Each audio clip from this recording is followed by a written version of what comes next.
Selama sesi preview tertutup Monster Hunter Wilds, kami berkesempatan untuk duduk bersama Ryozo Tsujimoto dan Kaname Fujioka dari Capcom untuk membahas seri terbaru dari franchise Monster Hunting yang sangat dicintai ini. Wawancara ini mengungkap banyak wawasan menarik mengenai filosofi desain game, fitur inovatif, dan pendekatan tim dalam mengembangkan Monster Hunter Experience di Monster Hunter Wilds.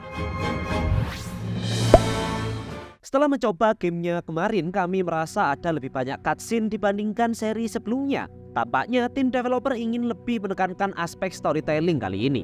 Bisa dijelaskan lebih lanjut?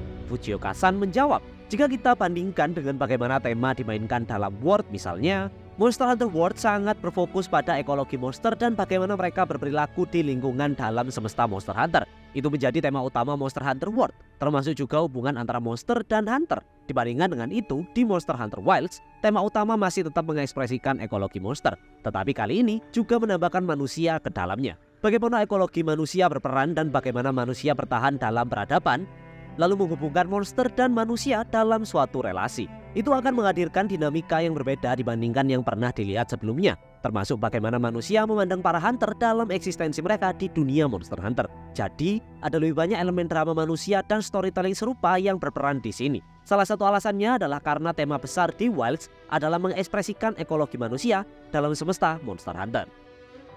Kongalala dan Yankutku, juga Gipseros, adalah monster dari generasi pertama. Dengan Monster Hunter Wilds memasuki generasi ke-6, monster seperti Kongalala dan Yankutku yang lebih ramah untuk pemula memiliki tingkah laku yang lebih komikal dibandingkan monster dari generasi baru yang cenderung lebih realistis. Bagaimana tim developer menangani hal ini saat membawa kembali monster dari generasi awal? Fujioka-san menjawab, monster seperti Kongalala dan Yankutku telah muncul di generasi sebelumnya.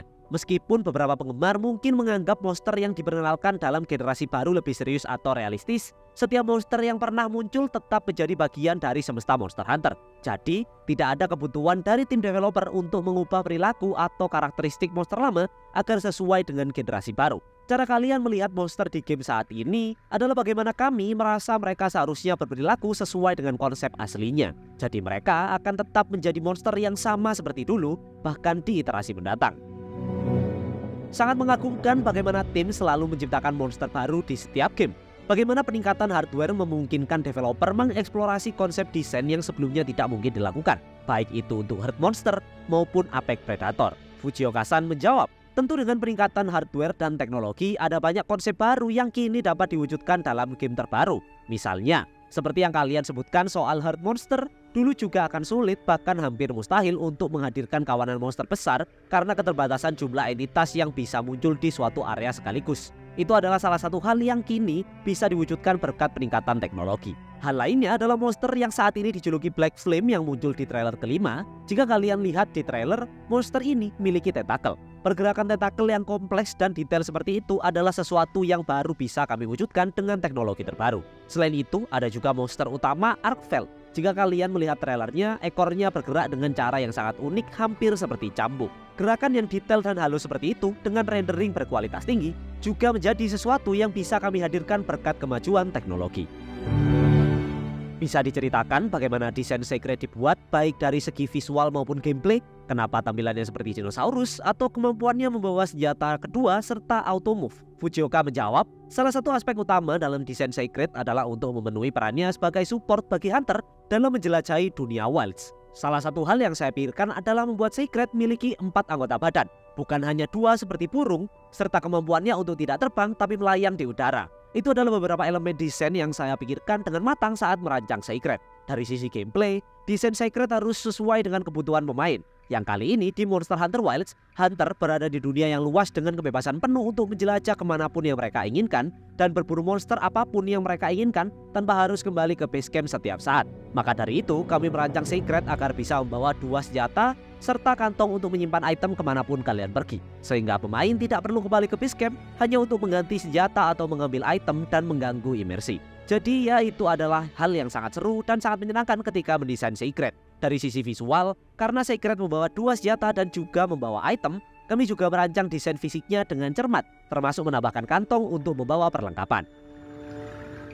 Dan pertanyaan terakhir untuk video ini, apa bagian favorit kalian dari game ini? Apakah dunianya, monsternya, atau mekaniknya? Dan kenapa?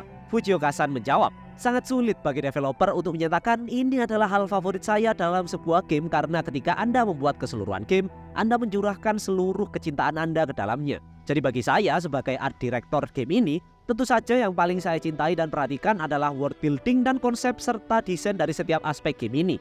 Misalnya, monster dan lokalnya. Saya bekerja sama dengan semua desainer untuk membuatnya berkualitas tinggi dan sebagus mungkin.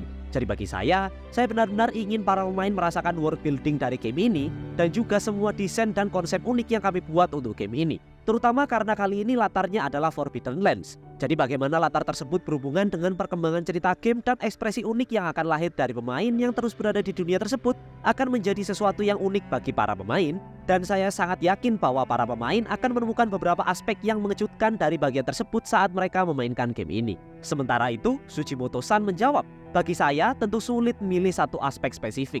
Tetapi satu hal yang sangat saya sukai adalah bagaimana kami mengekspresikan keunikan desain Monster Hunter. Di antara ribuan game yang mungkin kalian mainkan sepanjang hidup kalian, Monster Hunter memiliki identitas yang sangat unik, mulai dari desain senjata, gameplay hingga progresi permainannya. Saya sangat antusias melihat pemain merasakan semua keunikan yang ditawarkan Monster Hunter dan menikmati setiap aspek dari game ini. Jadi itu dia wawancara kami dengan Ryozo Tsujimoto dan Kanami Fujioka dari Capcom selama sesi preview tertutup Monster Hunter Wilds. Untuk detail dan wawancara lengkapnya, cek artikel kami di gamerwk.com. Apa pendapat kalian tentang wawancara ini? Komen di bawah. Jangan lupa like dan subscribe kalau kalian suka dengan konten seperti ini karena itu akan sangat membantu channel ini. Terima kasih sudah menonton sampai akhir video dan sampai jumpa di video berikutnya. Bye-bye.